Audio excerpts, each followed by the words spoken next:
Welcome back. Welcome back to another edition of Geek Culture Congress.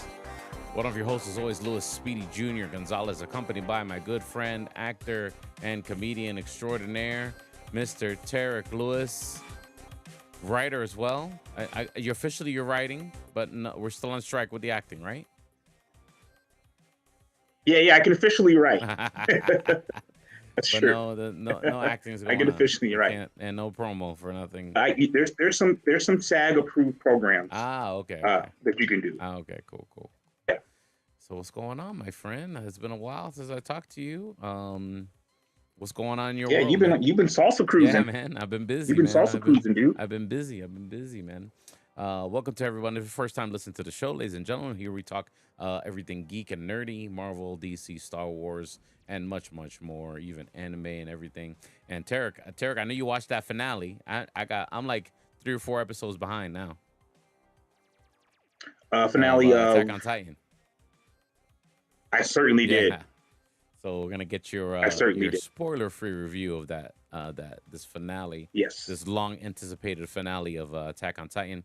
But ladies and gentlemen, we talk everything nerdy here. So if you want to be part of the conversation, by all means, just chime on in the comments. If you're watching this on Speedy's Multiverse YouTube channel, by all means, pop in and let us know how you feel about certain stuff, and we'll talk about it right here on the show. We want to thank all of the audio listening audience, the audio podcast listening audience. Man, we broke. The last episode was almost at 1,400 plays, my friend. Yes, Ooh, sir. Way to go! Thank you. Thank you Thank all for listening. Somebody likes us somewhere. Right, it's the same person. It's your wife. Maybe your wife is too funny. Let me just play it. But no. Seriously, play it from my booth. Yeah, seriously though, thank you so much for supporting us. If you're listening to the audio version of this podcast, we really appreciate it. Today, what we're talking about, ladies and gentlemen, is on the menu today. We're gonna talk about that Loki, the pastification. The pacification of the Marvel Cinematic Universe, ladies and gentlemen. It's happening right before our eyes. That Variety article. We're gonna talk about that. Little behind the scenes Variety article, man. That was pretty juicy, man. But let's talk about Loki, man. Tarek, how you feel about Loki right now? Is it still a gobbledygook of pacification to you? But I think it's starting to look like that to me now. It is. I will give them credit on this last episode. Yeah. The way it ended, I was impressed with how it ended. Okay. And came together. I really liked this last episode. Really? Okay. And it may have been my favorite episode of Loki. All right. So. Because I felt like they were finally like tying things in and bringing everything together. Right. So it's kind of like and clearing up the gobbledygook. Yeah. the pacification. The spaghetti, all the spaghetti models. All the spaghetti models are getting cleaned up now. Loki has figured out a way to spoiler alert, ladies and gentlemen. We're talking about I think we're about 5 episodes in on Loki season 2 right now, right? I want to say 5. Yeah. So I believe episode 6 is the last one, right, for this season? Yes, it is. So we're coming ahead. We're coming to a head, ladies and gentlemen. So we're gonna talk a little about some plot beats to the Loki season 2. So if that's not your thing and you don't want to get spoiled, you know, this is your moment to check out or fast forward on the audio if you're watching this on if you're the replay team and watching this on the replay, okay? I just think it's very interesting how they. After the Victor Timely episode, and they got Victor Timely involved, and they kind of failed. You know what I mean? Yeah, they did. Yeah, like it didn't work. You know, like poor Victor Timely, man. He got pastified. That seems like it's a thing. Yeah. Do you have any thoughts? Yeah. Do you have any thoughts on that character overall? Like how he's played? I think it was an interesting take. Yeah. To play him as such. I thought it was interesting. As the quirky, it was like a quirky genius, kind of genius, and I guess the real Kang or the more devious versions of Kang have that quirkiness to him still, to that character. I can see it, but this is like definitely to another degree. This Victor Timely version of the Kang character. And then and who knows if we're gonna even keep Kang in the mix of things going forward, because we got to talk about that Variety article. But I think it will be a disservice to kind of like back out of it now, man, because I mean, I just think it's very interesting, all these different takes of the Kang character and stuff like that. And I think if they go back from that, it's gonna be a little too odd. You know what I mean? But Yeah. I like the character. I really don't have much more opinion about him right now. I guess I just haven't seen much character work. He seems like a shyster, you know, or a shyster to his own goals. You know what I mean? You know what I'm saying? Okay. Yeah. Yeah. Like, he doesn't mind, cheating and stealing, as long as it helps him get to what he really wants to work on. You know? And even this opportunity to work with the person that was his inspiration for his life, which is the Obi. He finally meets Obi, and that seems like that's a big motivate. It depends on it. Like, it's got to tantalize him. Like, it's got to be a thing. You know what I mean? You know what I'm saying? Like, it's got to be like worth it for him to actually do something. And in this situation, it's getting to work with. Not more or less that all reality is going to destroy itself. It's more that he's got the opportunity to work with the inspiration of his life's work. You know what I mean? I thought it was very interesting. Yeah. Yeah, I thought that's where the show took a better turn to me. Like, I liked that they spaghetti him, or he got worse. He kind of exploded a little bit in episode 4. I liked it because, as Marvel fans, as any comic fan, we're all looking for, like, ooh, I wonder if this is the version and this is that person. And we're always looking for the tie-ins and the angles and who he really is and what he's going to turn out to be. And then he just killed him. Wow. He just killed him. It's like, forget all that. The show is about Loki. And then in episode 5, we got back to Loki. Yeah. And some good character development there. And seeing each character, like seeing all of them, Mobius, seeing his. We get to finally see where they came from, or at least their lives. We get to see TVA. Where everybody came from. Yeah. It was like it turned out to be it was like a heist. It's more like a heist episode. Like getting all the pieces back together and getting a team together to attempt this thing. So I thought that was dope. But was it more like he needed to get the team together to get the inspiration to get back to where he needed to be? When he what do they call it? Time skip? Time, what do they call that? Time slip. Time slipping. Yeah. I just thought it was interesting. It's interesting that he can control it now. That's what I thought was very interesting. Yeah, well, he thinks he knows how to control it. So we're going to see the next episode. Great cliffhanger again. Yeah. So literally just like went back to the point before Victor Timely gets spaghettified. Or pastified, which is a thing, I guess the because we got a lot of it, like in the beginning, like the whole timeline that Sophie was in was getting spaghettified, and we've seen that happen multiple times in the Marvel Cinematic Universe. We've seen the Scarlet Witch do it to Mr. Fantastic in the other Earth, and and she has reality warping powers. So, and we've seen it also, of course, in Quantumania when was it the echoes of himself? Is that what it was? Oh, I forgot how they explained it when there was multiple Ant-Men in that one scene. Oh yes, the echoes. Yeah. I think it was called the echoes. Like that. I just thought it was very interesting that they're sticking to this the pasta. The pasta of it all. The pasta look. That's cool, Shout out to that special effects team who's like, oh, this is going to be our thing now from here on out. Pastify everybody when they slip in, when time is messing them up. They get pastified. You thought you would think they would have gone with a snap, with the thing that happened during the snap, where people just. I guess they wanted to distinguish the dust, from the snapping to something else. You know what I mean? We don't want you thinking about. We don't want you thinking about the MCU. Yeah, exactly. Yeah. I mean about Thanos. Yeah. So, depending on how they land the plane, right? Because that seems to be Marvel's notorious problem with TV shows ever since the first season of Loki. depending on how they land the plane with episode 6, how you feel about the whole show so far? I know you had your problems. Yeah, I still think there's been some fun. There's you know what it is? There's fun characters and a convoluted plot. It's fun to see Tom Hiddleston and the other guy just go, doing their acting thing, and their characters are interacting with each other, and just having fun. You know what I mean? Yeah. Hey, you're having some audio issue there, Speed. Sorry. What? Yeah. Yeah, they're having some audio issue there. Yeah, it's turning out to be a pretty good season. I'm actually, I hate to say it after 2 episodes, just to all of a sudden change and say, oh, I'm liking this season more. But the last 2 episodes have been probably 2 of my favorite episodes. All right. Of Loki. Cool. Of course, when he was in the first season, when he had all the different variations of Lokis and one's a gator, all that. That was cool. That was probably one of the better episodes.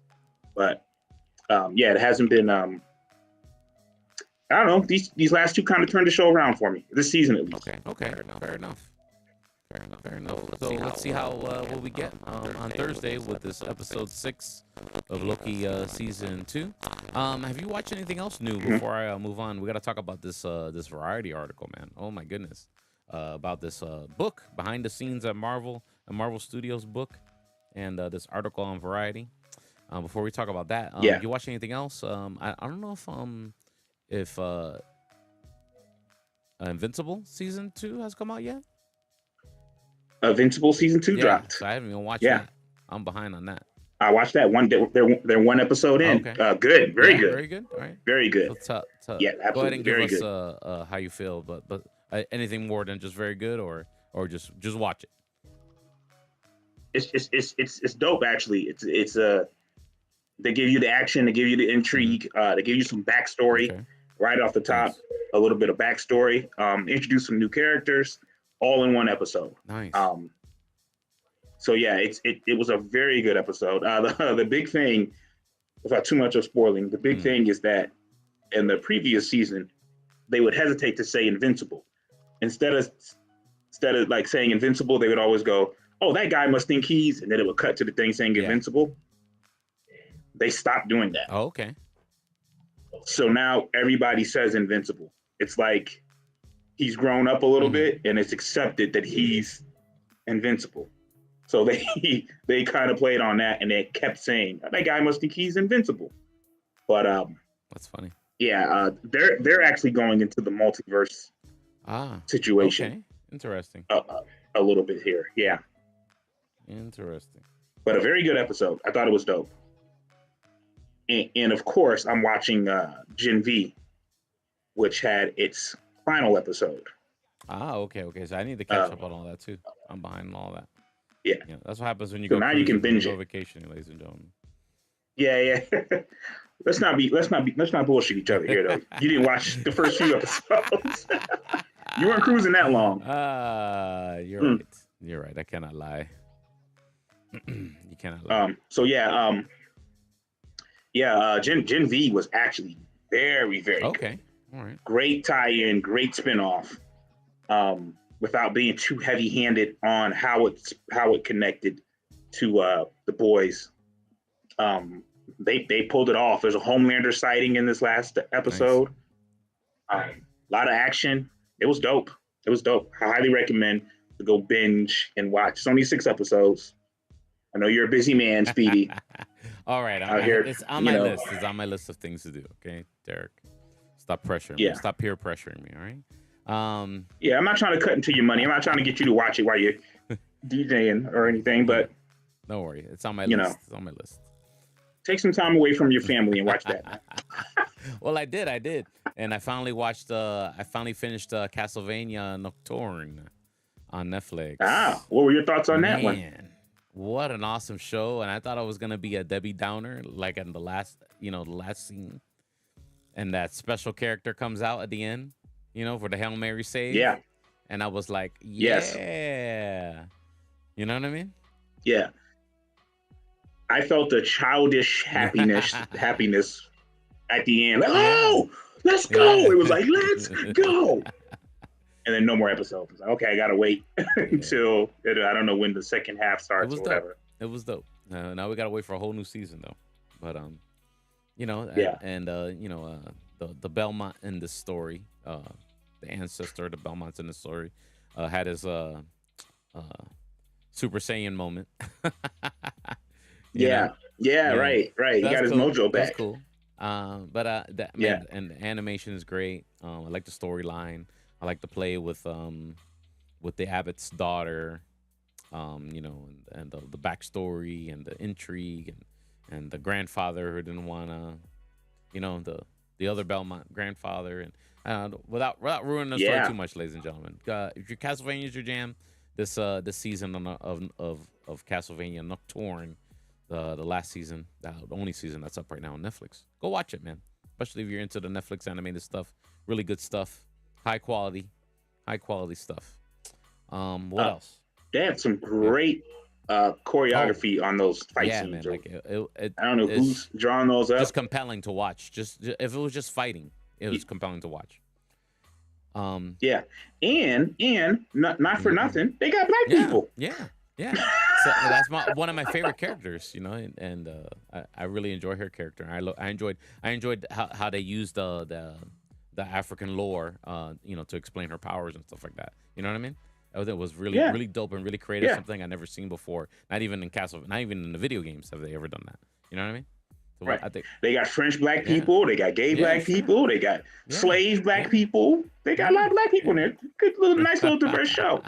It was great, man. I really enjoyed it a lot, man. I can't wait to see more. I was like, dang, there's only one season when it was done. You know? Yeah, I was a little upset. They don't have a date yet either. So it's it's either 2024 or 2025. No date either? Dang. Yeah, I don't know how striking affects that if they can write, but there's a whole bunch voice actors, and then there's a whole bunch of brand new anime on Netflix right now. Like there's like a couple samurai shows. I was like, oh, I need to watch these. Yeah, Samurai Blue, I think it's called. So. I think, which is also a pretty dope. There's one called Omishora. A pretty dope. What was it? I think I might be pronouncing it wrong. I don't know. Omishora. I don't know. But when you go to Netflix, you'll just be assaulted with all the new anime that they got up, and it seems like they're doubling down on anime stuff. Yeah, anime is blowing up, man. And if you go on TikTok, there's a lot of like very attractive women just dressing as anime characters. Also, not that that's not influencing me at all. I was just telling you, it's not. But I was around the anime tip, ladies and gentlemen, and the only person who has kept up with Attack on Titan and its season finale episode is Mr. Tarek Lewis. And I know you have finally watched the final episode, the kumbaya, shall we say, to the Attack on Titan story. Yeah. And is it everything everybody wanted it to be and more, or what's the deal? Tell us the truth. I honestly don't know. It's a complicated ending. Oof, complicated. It's a complicated ending. It's a complicated show. But it had to be a complicated. Right, it's a complicated show. And even when I watch it and try to get back up on it, I'm like, wait a minute. How do the Titan things work? How many Titans are they? What can they do? I'm confused. Yeah. And as confused as you may be watching it, this ending, the characters are confused. I'd be confused too. So, which makes it good because the characters are like, I don't even know what's going on anymore. The characters are like, it's just messy. But it ends great with a great message. And we don't get too political on here, but like with what's going on in Israel and Palestine, like it's a great allegory for that. It's like, holy shit, like this could really be a story about that. And I wonder if that was the goal all along. You know what I mean? But at the end, there's a great message. And again, some dope action scenes. Some extremely dope action scenes. And some deaths. And they, I like a show that's not scared to kill off main characters. And they are not. So they hit you over the head with that. I highly recommend Attack on Titan. I'm not, I'm not up on Naruto. I'm not watching Bleach with everybody raving about Bleach. Dragon Ball Super, I'm not up on that, but if anyone wants to get into anime, I highly recommend Attack on Titan. And it's on Hulu. Cool. I'm excited. I'm excited to catch up with it finally have a good ending. So let's get into it, ladies and gentlemen. I'm gonna talk about this article, man. This scathing article. Tatiana Siegel. And man, this is a long byline. Crisis of Marvel. Jonathan Majors backup plans. The Marvel's reshoots. Reviving original Avengers and more issues revealed. If that pretty much tells you everything that's going on, ladies and gentlemen, right there in the byline. That's a lot of damn issues, isn't it? Yeah. So I guess they have this this escape that they go to, this resort that they go, company little retreat. Yeah. And at this company retreat, they talked about possibly trying to do what to do about Jonathan Majors, and even considering maybe downshifting from Kang to a Doctor Doom's character for their main Secret Wars antagonist. I think that's I don't know. What did I say about Jonathan Majors' case? You know what I mean? I think that in social media, at least, which is, take that as you may, whether it's a microcosm of the world or just a cesspool. But on social media, at least, I think the overwhelming feeling is that Jonathan Majors is going to get off. Right. I think on the business side, they can't be so sure. I see. And even if he does, is he, going to have some backlash? Even if he's found innocent or whatever, is there going to be some backlash? I think this meeting and the talk of Jonathan Majors, this downtrending from him and moving to Dr. Doom possibly, is indicative of probably a bigger problem at Marvel of overreacting. I don't want to say overreacting, because if he did something, then he did something, and then it makes sense and it looks like a good play. But it's indicative of reacting because of what you think consumers might, how they might act, as opposed to reacting based off of what is a good story or how to proceed well story-wise. Because there's a list of other issues that they clearly had, listen, Kevin Feige coming in and like redoing Echo, like things like that. That's one major thing. Problems with the Marvels. Yeah, so look at this. This quote is quote: "Marvel is truly effed up with the whole Kang angle," says one top deal maker who has seen the final Loki episode, and they haven't had an opportunity to rewrite until very recently because of the WGA strike.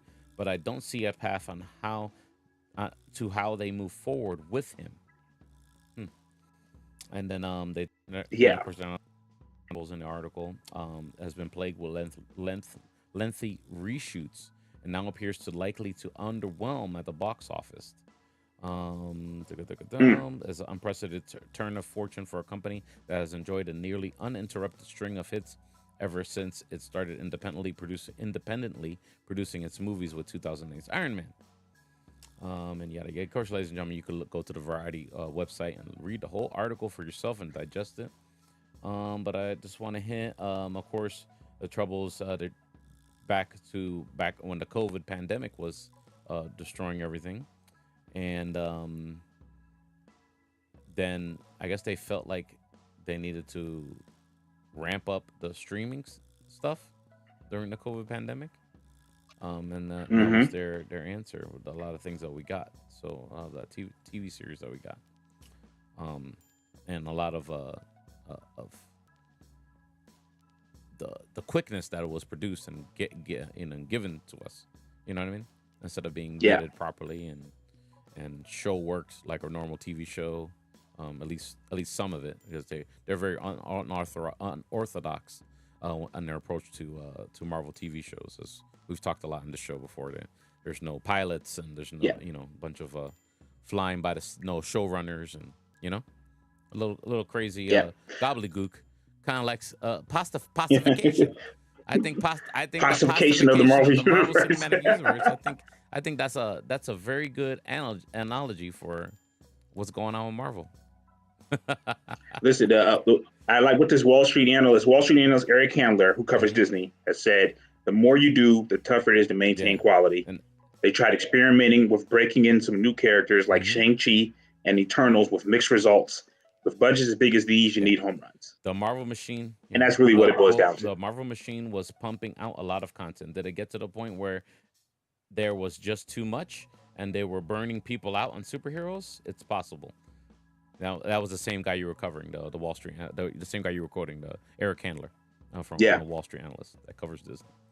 So yeah, we'll see what happens with Marvels, but they're saying that it's not pacing well. Not pacing well. 4 weeks of reshoots to bring coherence to the storyline. I think we all know we're gonna go see it, right? I mean, it's my birthday weekend. Who yeah, who we bullshit. So they're gonna get my money at some point. But also, you start to lose people. Sometimes it's like, well, you're not gonna get my money like that anymore. I'll wait. Like there's some movies where you wait. Like I'll wait for that to come to Disney Plus. I mean, and some people are canceling Disney Plus. Like, this is too much. Like it's not enough. So I don't think the Marvels is going to be the film to bring everything back and be like, okay, you guys are good. Based off the trailers and some scene clips that they show. I don't know if it'll particularly speak to my preferred type of Marvel film. But, and let me be clear, I wasn't crazy about any of the Ant-Man movies. I did not like Thor: Love and Thunder at all. No. I mean, it wasn't terrible, but it wasn't great, Actually, I liked Winter Soldier. Yeah, I like Winter Soldier. I like, Infinity War Endgame, of course. I like the ones that are a little more grounded in reality, have a gritty side to it. So the movie's not made for me, but it still should be good, So I hope it is. I honestly hope it is. So I guess apparently they really thought that Quantumania was going to be, a home run. And then when they got the response back from the audience, they were just like they felt like they got bushwhacked. You know what I mean?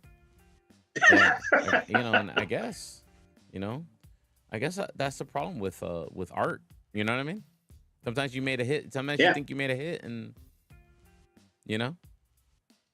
it's not received well. Yeah, listen. Hey, doing stand-up comedy, you do great one night and bomb the next. I'm like, damn, what happened? I'm sure. It's just a different audience, right? I thought it was funny. Like, nah, they ain't like your ass.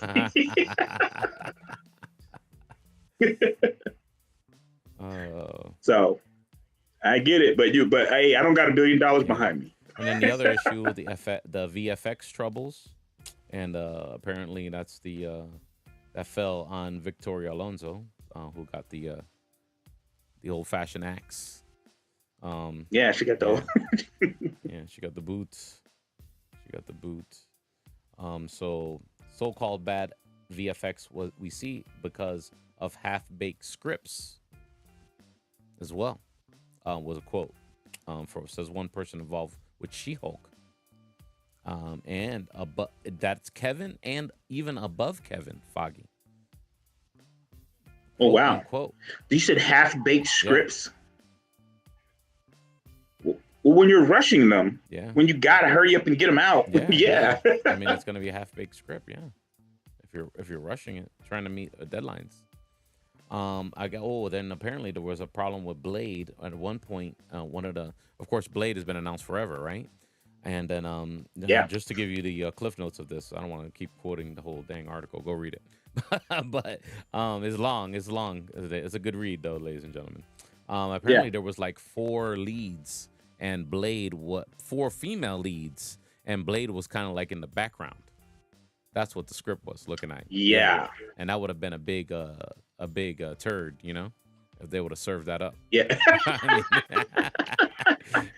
I'm trying to be PG-13 for my editing purposes. Okay, ladies and gentlemen, we're trying to be. I love your eloquent, your eloquent delivery of that. Thank you. But it's just very interesting, man, and very interesting. So to fix that, Feige went to the drawing board and hired Michael Green, who's the writer of Logan for Blade. Oh wow, okay. So interesting Now things that are going on. That's my type of Marvel. That's my type of comic book movie. Michael Green. Yeah, that's my type of comic book movie. So, I would be down for something like that. I think Blade needs that. Blade needs to be dark. Right. I think if it's not rated R. Yeah, I think that, I don't know. Was the first one rated R? I believe so. I believe so. I'm gonna double check that really quick because I'm on IMDb right now. Go ahead. I don't know if I'm allowed to be on here as an actor, but I'm on here. Just everyone that listens to this podcast knows you are. Okay, Tarek, you just incriminated yourself. Yeah, that'll be all right. I'll edit it out. Okay. Yeah, no, it was rated R. There you go. It was. Interesting. It was rated R. Yeah. Oh, they could also, an option here that they've talked about in this article as well, is recasting Kang Majors, a la Terrence Howard in Iron Man 2 with Don Cheadle. It's an option. Yeah. I mean, I kind of, I like Jonathan Majors as an actor. But I understand the business side, and if they had to, then they have to. But and I always said, man, you made a lot of Kings. I always said, showed a lot of Kings already. They kind of like they let that paper airplane fly. You know what I mean? Yeah. That's hard to bring back that spitball. Once you shoot it. Right. But one actor who I think could be a possible, maybe he'll figure out a way how to do it, will be the gentleman who played the High Evolutionary in Guardians of the Galaxy 3. I forget his name to save the life of me, but I thought he was excellent as an actor. Man, I know his name, and I'm pretty sure I'm going to mess it up. I thought his range. Allow me to mess it up, but if he needed to pick it up, will probably be him. And they could, time. Yeah, they could time wibbly wobbly, pacified, explain that if they wanted to. Yeah, I agree. Yeah, he did a great job. And he was in Peacemaker.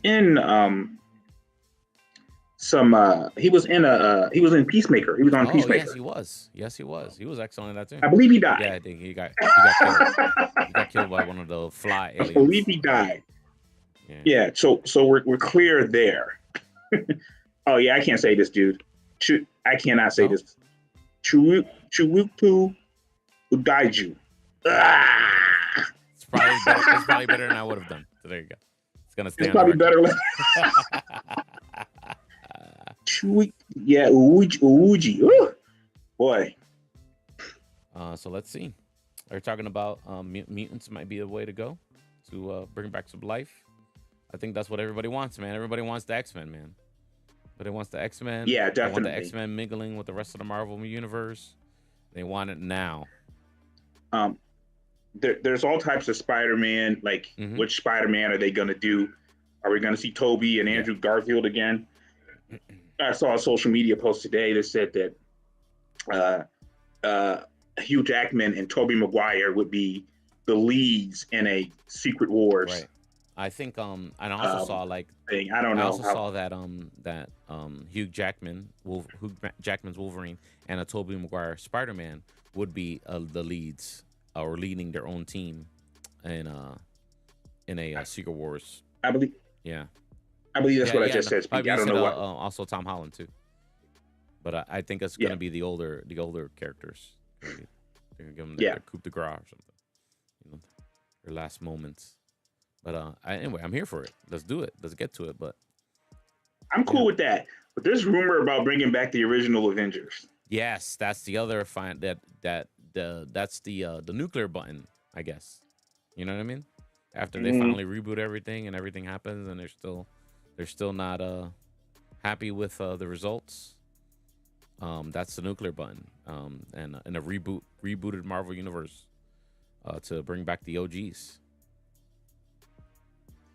Yeah, that's tough, man. I mean, they already established so much, you know. But I think as a cameo, it'd be great. Shouts out to Leo.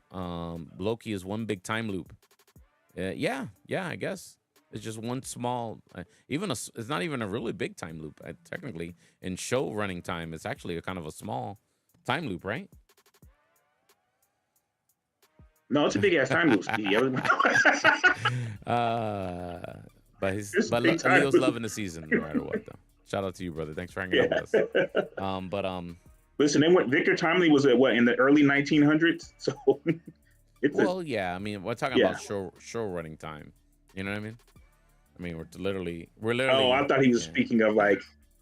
No, not time and years, but you know.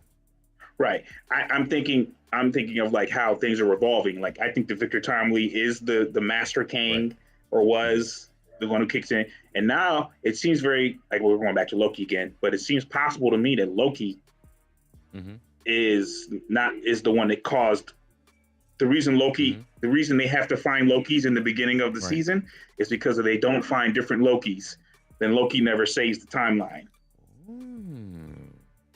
That's what I was thinking by the end. I was like, oh, no wonder he knows that we got to find all the Lokis. Interesting.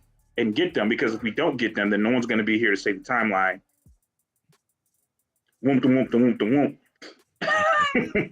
I like it. All right, so let's see. Marvel, we talked about the Variety article, and that's apparently attached to a bigger book that was written. And I forget the name of it now, but I guess you could buy it if you want to really. Oh, that book's gonna be a success. It's like behind the scenes at Marvel, or I forget the name of the book. But congratulations to Tatiana Siegel. You're about to make some money. Was it her book? If you wrote that book, her full book, and she also wrote the Variety article, or was it she? That I do not know. Talking about what's in the book on the Variety article. I think she just got some inside info on that meeting. Probably. It seems like she just did some very good reporting. And it seems got some. I'm saying she, but I'm looking at the picture. This may be a man. So I assume too much by the name. I'm assuming that there's a book. I think that's what it was based on, but it's not talking about the book in this Variety article. But then I've seen people talk about a book that's out that you can buy. Yeah. But it's not. Can you imagine the amount of non-disclosure agreements they have to go into, like writing a book from? Well, yeah. I mean, I'm sure this is just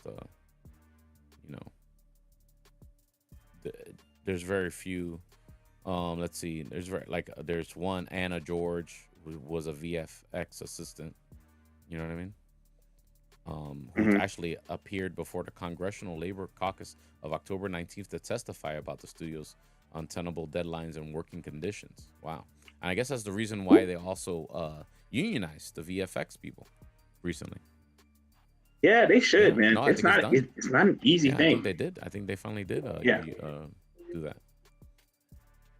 Oh, they did, yeah. Let's see here. I'm trying to find the name of the book. Help me out, Tarek.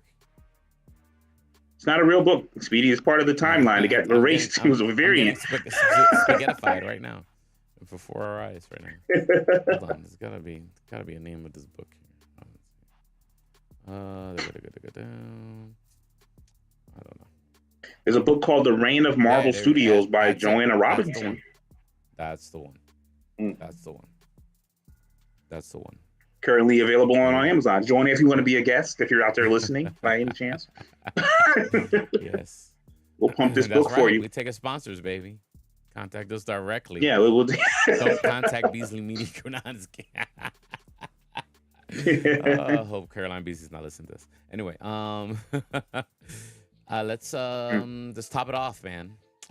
Back to Netflix. Echo. Are we gonna talk about the Echo trailer? Because there was a trailer, right? And that's a show that's been under reshoots and rechanges. I saw a recent quote from I want to say a showrunner, but I might be wrong. That Echo's power was kind of lame in the comic books. That she can copy anybody's powers, and we changed it for the show. And I was like, okay, so that's why she's Echo, because that's her code name, because she copies people. You know what I mean? Well, they made her. She's deaf, so I had to look this up.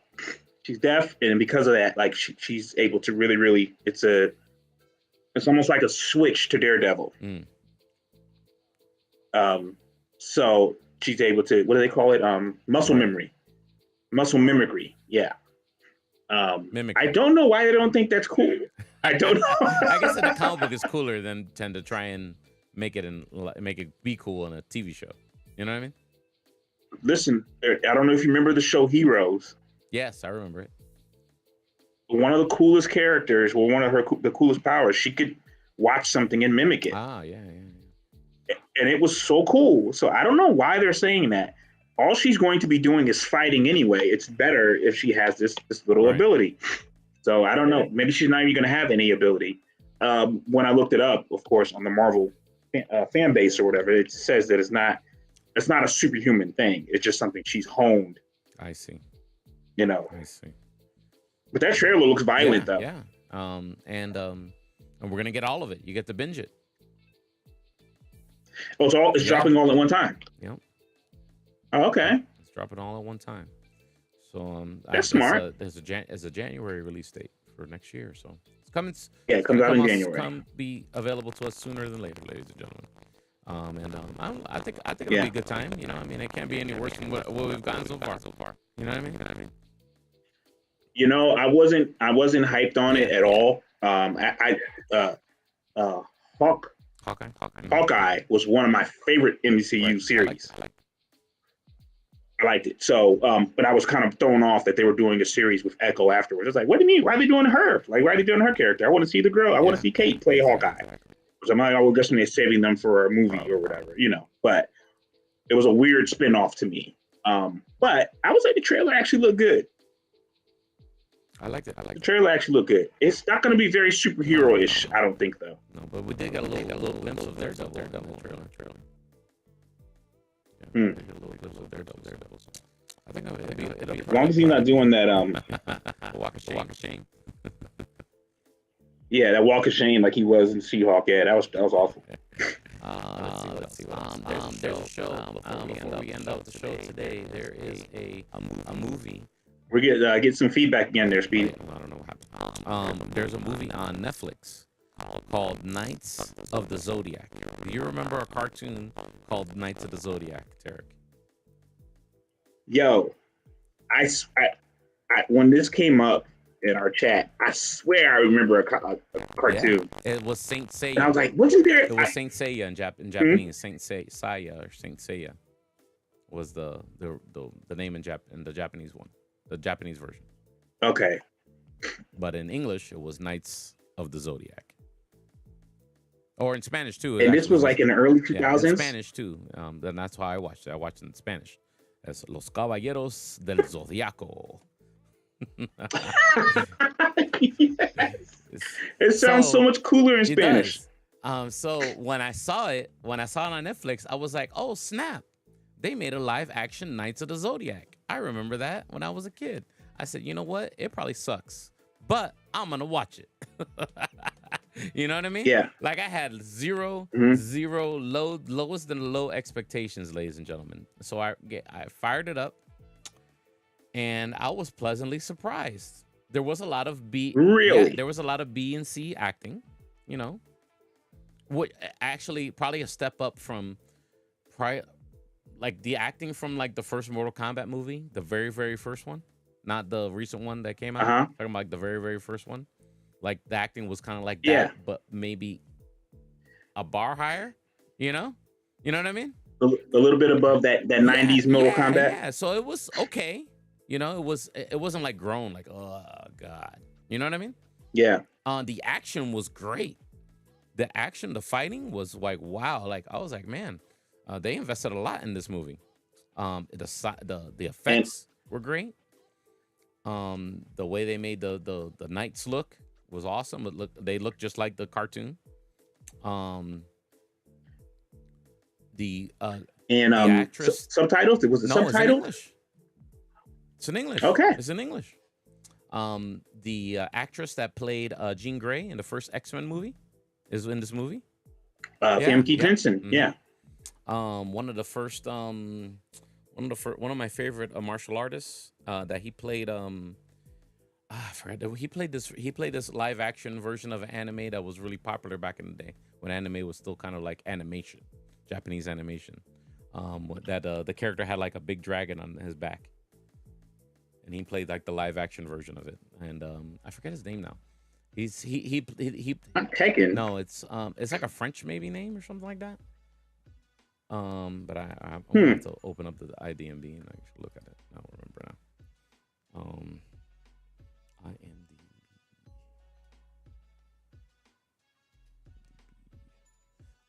Knights.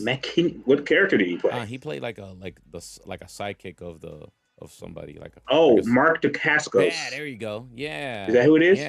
Yeah. He was in another a live action anime movie. He played the title role back in the day, way before when he was a lot younger, and it was cool to see him again. I was like, oh dang, it's cool to see him again. Yeah, he was in that joint. What is that one with the capoeira? He was the Pananawe guy. Only the strong. Only the strong. Yeah. Pananawe. He has a lot of good action in this movie too. That's my guy. Yeah. And I can't remember what movie he was that he did that Japanese animation live action. He was in a live action Double Dragon. Yes, he did a live action Double Dragon. He did a lot of good stuff a lot of things like that, like remakes of cartoon or anime, or he's got a long list of things he's been involved with, and every time he's fighting, his martial artist skills are on, and he's always entertaining. So, and he's definitely like awesome in his movie. He's got a lot of great scenes. So the kids are into good. Worth a watch. Don't expect like Oscar-winning performances or like earth-shaking, mind-bending stories. You know what I mean? It's just a good fun. If you remember the cartoon, it's a good walk down nostalgia road with it. It ends open-endedly. Maybe you get a sequel out of it or a trilogy. Maybe not. I always get this cartoon mixed up with Ronin Warriors. Remember Ronin Warriors? Yes. Yeah. It's very similar to Ronin Warriors. But watching this show, right? And it was produced. It's a Sony production. Okay. Well done. Mm-hmm. And it makes me think, man, if they could just get Robotech right like this, like they don't even have to make Oscar-worthy performance. You know what I mean? Just make a cool movie, put it on Netflix. We did it. You know what I mean? It was entertaining, worth a watch, a B or C grade. Keep it moving. I'd be happy. And it was Sony. It was Sony, and Sony is the people who have the Robotech right now. And they can do it. If they could do Knights of the Zodiac, an obscure cartoon, all right, and do it this, that it was entertaining, that was at least fun, they can do some Voltron or a bigger IP with a lot more substance. I think so. I think it can be done. Valid point. I will tell you that's a valid point. Because they should be able to do it. My expectations when I was like, I'm gonna hit play and watch this and probably get a laugh. Right? That was my expectation. Mm-hmm. I'm probably gonna laugh, hate this, and try and finish it later.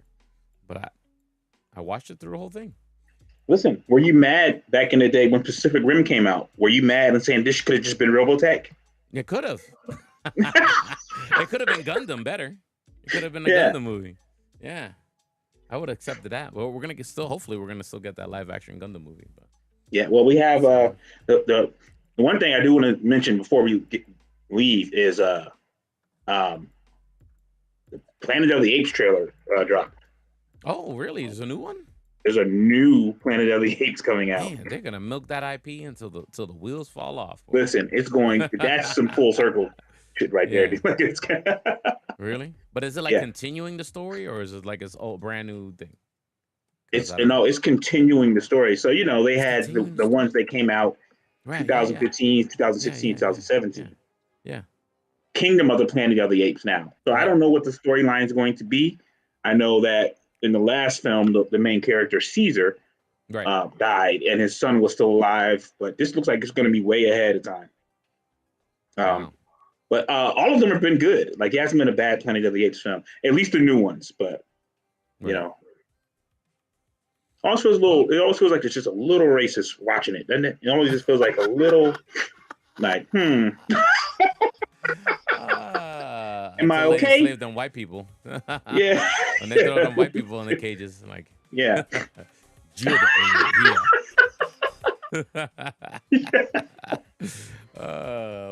name of the actor? In the original Planet of the Apes, what was his name? Back in the day. Yeah, back in the day. Charlton Heston, was it Charlton Heston? Yeah. It don't get much whiter than him, bro. I tell you that. Bro, he's on the edge, isn't he? Ladies and gentlemen, that's it. Before we get in trouble, we gotta go. Tarek, let them know how they can follow you, sir. My name is Tarek on Instagram and on YouTube. And if anyone's going to be, I'm trying to pull up the address. I am unprepared. If anyone's going to be in Gainesville this weekend, I will be doing a show in Gainesville. Yeah, plug it. Yeah, you can come check me out. Veteran Celebration with Stephen Lally is the headliner, a great comedian out of California. And it's going to be at the 534 North Main Street in Gainesville. You'll see it on my page coming up. And we're going to have a good time. All right. Gainesville people, go slide and go see Tarek Lewis live in living color over there at that show. And for me, you can follow me at DJ Speedy JR, all the socials if you want to keep up with my DJ life. Speedy's Multiverse on YouTube.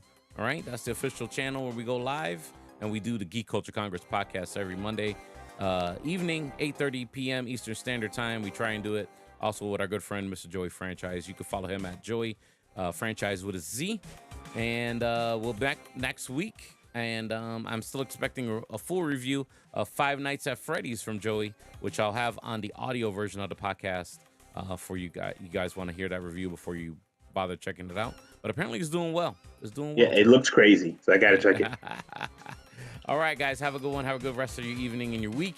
And next week, we'll be talking about that LOKI Season 2 finale. Finally. Will there be more pasta? Pastification?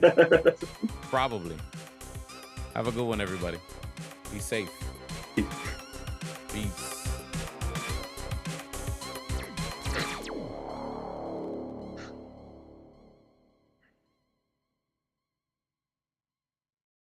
I keep forgetting we're not supposed to cut.